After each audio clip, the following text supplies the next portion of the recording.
Hello, boys. This is Dr. Infinity, and welcome back to White Pill Media. Care to join me in a belt of scotch? It's 9:30 in the morning. Yeah, but I haven't slept in days.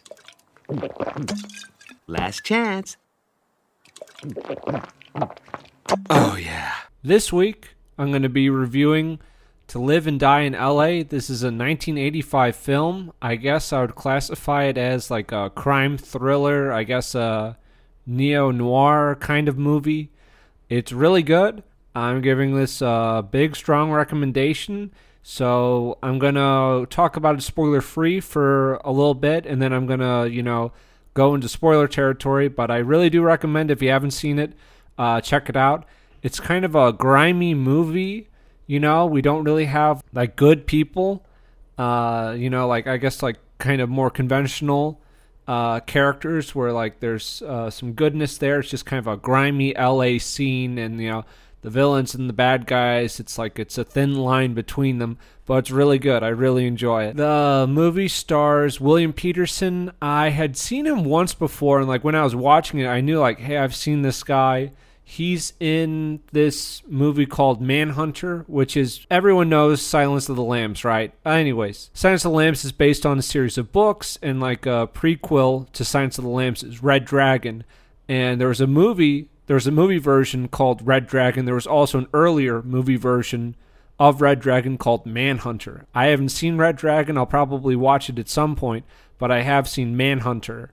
And that's also about, like, here's Hannibal Lecter, here's a FBI guy, and then there's another killer on the loose kind of thing. It's a similar, like, plot, but I liked it. It's, like, really fucking creepy, but, like, it's really good. And the main guy here, William Peterson, who plays this Secret Service guy, Chance, is the main guy in that. So we also have William Dafoe. He plays the bad guy. He's Masters, and he's this counterfeiter, and he's also like an artist. He's just like kind of a creepy weirdo. He does a good job. I think this is one of William Dafoe's like earlier acting roles, but yeah, he does a good job. It's just kind of like being creepy. Chance, he's kind of a rookie, blah, blah, blah, kind of loose cannon, kind of a stereotypical guy, he just, whatever, but he does it well, and he has this older partner, and, this happens pretty early in the movie, but I'm going to kind of delve into spoilers. If you're looking for, just kind of like a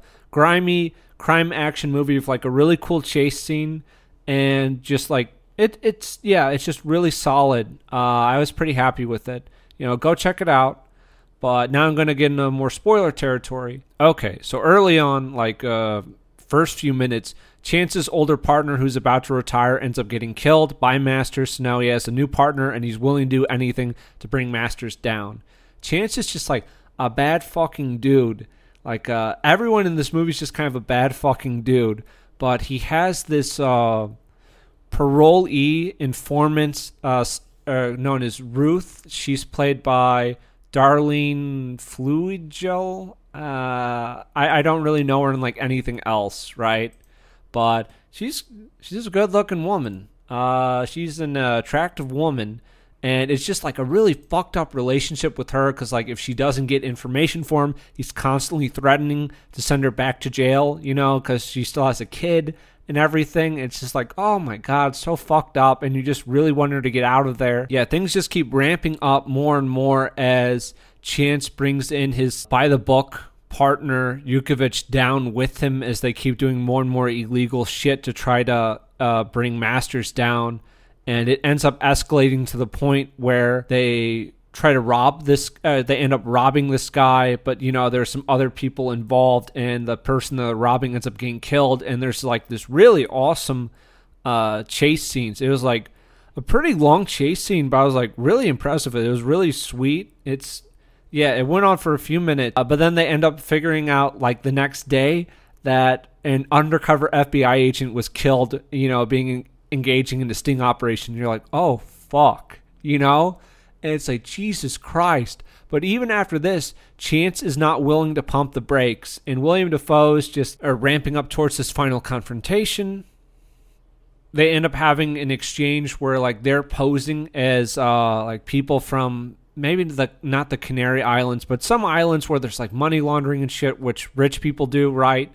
So they're posing as that, and they're trying to get counterfeit money off Master so they can finally like get him. But at this confrontation, this really kind of blew me away. This was like a twist I did not see coming, because Chance and then Master's henchmen, they end up killing each other at the showdown while Master's like scurries away, right, for a confrontation later on with Yukovich.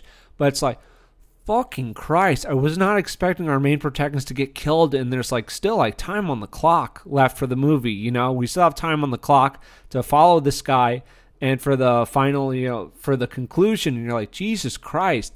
I don't know if I've really seen that in movies. There's probably been a few I've seen, but I can't just rattle them off the top of my head, where we're dealing with our protagonist being like killed just like that. It was cool. Definitely like, whoa, you know? I'm sorry for being like, whoa, but yeah, it was a whoa moment. Yukovich ends up killing Masters later on, you know, and William Dafoe's just a weirdo. He's just a weirdo artist that like burns his work. You know, he has a thing with fire. And the movie's end, so it's like peace has been restored, you know, yada yada, you know, the conflict has been resolved. That's all good and great, you know. And we have Yukovich visiting Ruth, you know, and we're happy for Ruth. We're hoping that Ruth is finally going to be free from this, you know, from being extorted and blackmailed by Chance, you know, for like sex and information, and putting her life on the line, you know, to fuel his more like illicit shit that he does to, you know, get information from the underworld. But Yukovich declares that Ruth is not free, that she's going to be working for him, you know, and this straight as an arrow cop is now, you know, as dirty and as bad as Chance was at the start of the movie. And it's like, Jesus Christ, you know, she's fucking trapped. It's just boom, what a fucking punch to the gut that was at the very end, man. It was fucked up. That was really fucked up, because I'm like, I hope she gets out of this. You know, I hope she gets out of this. Anyways, overall thoughts on the movies, it's fast-paced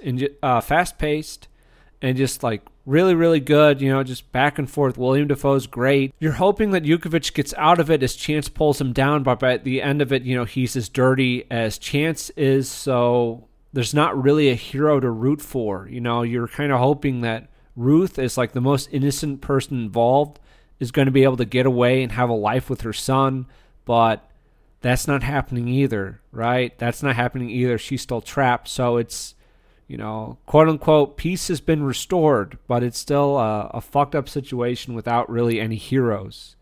And our heroes, you know, our cops at the end of the day are like not quite as evil as the villains, but they're borderline. You know what I mean? I guess a similar movie that I will recommend is Hardcore with George C. Scott. That's about like a small town Christian conservative man who is trying to find his daughter in LA after she gets like pulled into like the porn industry. It's like, it's really fucked up. That's also like a grimy movie as well, but it's good, and I think it's comparable enough. I liked it more than like Taxi Driver. I would say I like that movie more than like Taxi Driver, and they're similar movie. I'm gonna have, I don't know what I'll be reviewing next week. Hopefully another movie for you guys.